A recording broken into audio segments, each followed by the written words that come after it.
সম্প্রতি একটা নাম শোনা যাচ্ছে, অসুখ অবশ্যই, মায়োপিয়া। এইটা সম্বন্ধে আমাদেরকে যদি কিছু বলেন।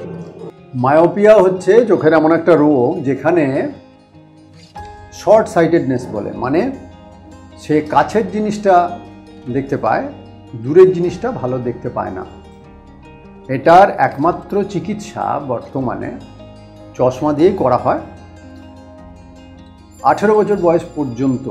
তারপরে যদি কেউ মায়োপিয়া থেকে মুক্তি পেতে চায় তার অনেক রকম চিকিৎসা আছে, কিন্তু 18 বছর বয়স পর্যন্ত সাধারণত চশমা বা কন্ট্যাক্ট লেন্সের সাথে দিয়েই করা হয়।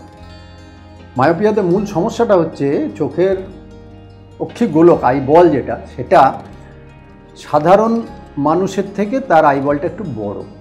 তার আইবলটা বড় হওয়ার কারণে বাইরের রশ্মিগুলো তার চোখের রেটিনাতে গিয়ে পড়ে না, তার আগে পড়ে যায়। সেই কারণে এই সমস্যাটার সৃষ্টি হয়। এটাকে মাইনাস পাওয়ারের লেন্স দিয়ে কারেক্ট করা যায়। মায়োপিয়া অনেক ধরনের হয়। এক ধরনের একটা হচ্ছে স্টেশনারি মায়োপিয়া, অর্থাৎ যেটা সময়ের সঙ্গে সঙ্গে বাড়ে না। একটা হচ্ছে প্রোগ্রেসিভ মায়োপিয়া, যেটা বাড়তেই থাকে। কারো কারো ক্ষেত্রে 18 বছর, কারো কারো ক্ষেত্রে 25 বছর, কারো কারো ক্ষেত্রে সারা জীবনই বাড়তে থাকে।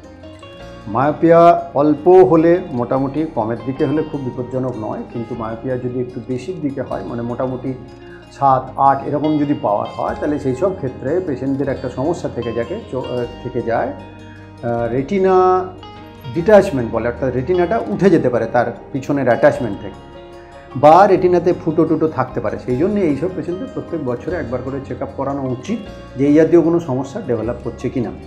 এবং মায়োপিয়া যাদের আছে, যদি হাই মায়োপিয়া হয়, তাহলে তাদের চোখটা সাধারণ চোখের থেকে গঠনগতভাবে একটু দুর্বল বলে ধরা হয়।